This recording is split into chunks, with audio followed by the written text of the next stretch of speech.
भारतीय क्रिकेटमध्ये सध्या एक मोठी चर्चा रंगली आहे. टीम इंडियाचा पुढचा चीफ सिलेक्टर कोण असणार आहे? सोशल मीडियापासून क्रिकेट तज्ञांपर्यंत सगळीकडे याच विषयावर चर्चा सुरू आहे. कारण गेल्या काही महिन्यात टीम इंडियाच्या निवडीवर अनेक प्रश्न उपस्थित झाले. काही खेळाडूंना सातत्याने संधी मिळाली नाही, काहींना अपेक्षेपेक्षा जास्त पाठिंबा मिळाला, तर काही निर्णयांवर फॅन्सने आणि माजी क्रिकेटपटूंनी सुद्धा उघडपणे टीका केली. या सगळ्या पार्श्वभूमीवर सध्याचे चीफ सिलेक्टर अजित आगरकर यांच्या भविष्याबद्दल चर्चांना उधाण आलंय. नेमकं काय सुरू आहे? अजित आगरकर यांचा टेन्युअर संपतोय का आणि त्यांच्या जागेवर कुणाला घेतलं जाण्याच्या चर्चा सुरू आहेत? हे सगळं सांगतो, व्हिडिओ शेवटपर्यंत पहा. नमस्कार, मी संकल्प पाटील आणि तुम्ही बघताय लगाव बत्ती. सुरुवातीलाच एक गोष्ट स्पष्ट करूयात की बीसीसीआयने अजित आगरकर यांना पदावरून हटवल्याची किंवा नवीन चीफ सिलेक्टर नेमण्याची ऑफिशियल अनाउन्समेंट केलेली नाहीये. उलट काही मीडिया रिपोर्ट्सनुसार त्यांचा कार्यकाळ वाढवण्याचा सुद्धा विचार सुरू असल्याचं सांगितलं जात आहे. पण दुसरीकडे अनेक माध्यमांमध्ये त्यांचा कार्यकाळ सप्टेंबरमध्ये संपतोय अशा बातम्या सुद्धा येत आहेत आणि म्हणूनच आगरकर यांच्या उत्तराधिकाऱ्याबाबत चर्चेला वेग आलाय. त्यामुळे नेमकं पुढे काय होणार याकडे संपूर्ण क्रिकेट विश्वाचं लक्ष लागलंय. आता चीफ सिलेक्टर म्हणजे काय? तर अनेकांना वाटत असेल की तो फक्त फायनल प्लेइंग 11 ठरवतो, पण प्रत्यक्षात तेवढंच नसतं. चीफ सिलेक्टर हा भारतीय क्रिकेटच्या भविष्यातल्या दिशा ठरवणाऱ्या सर्वात महत्त्वाच्या व्यक्तींमध्ये एक असतो.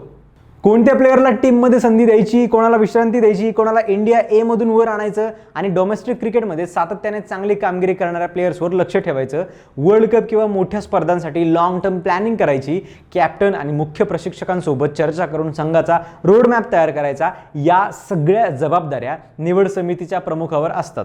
त्यामुळे हे फक्त एक प्रशासकीय पद नाहीये, तर भारतीय क्रिकेटचं भविष्य घडवणारी एक महत्त्वाची भूमिका आहे. आणि याच कारणामुळे आता काही मोठी नावं चर्चेत आली आहेत. कोणती आहेत ती नावं पाहूयात. सर्वात पहिलं नाव आहे व्ही.व्ही.एस. लक्ष्मण यांचं. सध्या ते बीसीसीआयच्या सेंटर ऑफ एक्सलन्सचे प्रमुख आहेत.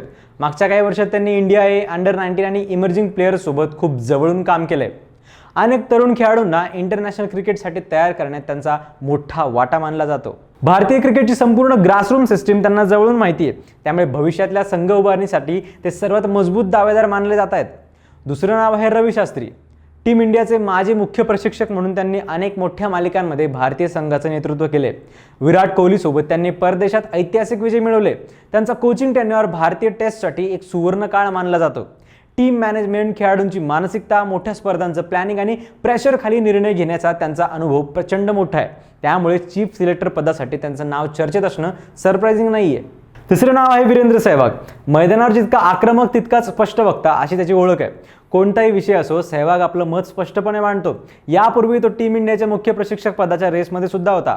भारतीय क्रिकेटमधलं टॅलेंट ओळखण्याची त्याची नजर आणि निर्भीड निर्णय घेण्याची वृत्ती पाहता निवड समितीच्या प्रमुख पदासाठी त्याचं नाव सुद्धा चर्चेत आहे.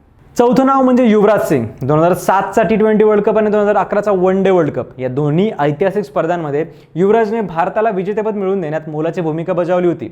कॅन्सरवर मात करून मैदानात कमबॅक करणारा तो भारताचा सर्वात प्रेरणादायी प्लेअर मानला जातो. गेल्या काही वर्षात तो अनेक युवा क्रिकेटर्सना स्काउटिंग करताना दिसलाय. मानसिक ताकद, मोठ्या मॅचेसचा अनुभव आणि अभिषेक शर्मासारखे मॅच विनर्स तयार करण्याची त्याची दृष्टी यामुळे त्याचं नाव सुद्धा संभाव्य चीफ सिलेक्टर म्हणून चर्चेत आलंय. पण त्याला अशा प्रशासकीय भूमिकेचा प्रत्यक्ष अनुभव नाहीये, ही बाब सुद्धा तितकीच महत्त्वाची आहे. पाचवं नाव आहे रविचंद्रन अश्विन. क्रिकेटचा अभ्यास, डेटा ॲनालिसिस, मॅच स्ट्रॅटेजी आणि प्लेअरकडे पाहण्याची त्याची पद्धत यामुळे त्याला आधुनिक क्रिकेटमधल्या सर्वात बुद्धिमान प्लेयर्समध्ये गणलं जातं. मात्र एक अडचण आहे. बीसीसीआयच्या विद्यमान नियमानुसार आंतरराष्ट्रीय क्रिकेटमधून रिटायर झाल्यानंतर 5 वर्षांचा कूलिंग ऑफ पिरियड पूर्ण झाल्यानंतरच एखादा प्लेअर सिलेक्शन कमिटी किंवा अशा काही प्रशासकीय भूमिकेसाठी पात्र ठरत असतो. त्यामुळे अश्विनचं नाव चर्चेत असलं तरी नियमांमुळे त्याच्यासमोर काही अडथळे सुद्धा आहेत. पण या सगळ्या नावांपेक्षा मोठा प्रश्न आहे, आज टीम इंडियाला नेमका कसा चीफ सिलेक्टर हवाय हा. फक्त मोठं नाव असलेला की कठोर निर्णय घेणारा, स्टार प्लेअरवर दबाव न देता फॉर्मला महत्त्व देणारा, टीममधलं वातावरण चांगलं ठेवणारा, कुणासोबतही कुठली पर्सनल ग्रजेस नसणारा, डोमेस्टिक क्रिकेटमधून सातत्याने चांगली कामगिरी करणाऱ्या प्लेयर्सना संधी देणारा, पुढचे 5-10 वर्ष डोळ्यांसमोर ठेवून टीम तयार करणारा आणि सर्वात महत्त्वाचं म्हणजे कॅप्टन आणि मुख्य प्रशिक्षकांसोबत मतभेद झाले तरीही भारतीय क्रिकेटच्या हिताचाच निर्णय घेण्याची हिंमत असलेला. कारण भारतीय क्रिकेट आता अशा टप्प्यावर आहे जिथे फक्त एक मोठी नावं पुरेशी नाही आहेत. पुढच्या काही वर्षात भारताला अनेक ICC स्पर्धा खेळायच्या आहेत. त्यासाठी मजबूत बेंच स्ट्रेंथ, योग्य प्लॅनिंग आणि सातत्यपूर्ण सिलेक्शन पॉलिसी यांची गरज आहे. त्यामुळे चीफ सिलेक्टर कोण होणार यापेक्षा तो भारतीय क्रिकेटला कोणत्या दिशेने घेऊन जाणार आहे हा प्रश्न जास्त महत्त्वाचा ठरणार आहे.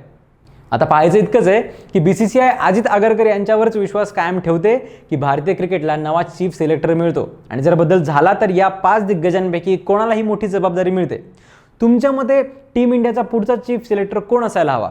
VVS लक्ष्मण, रवी शास्त्री, वीरेंद्र सहवाग, युवराज सिंग की रविचंद्रन अश्विन की आणखी कोणी वेगळाच प्लेअर आहे?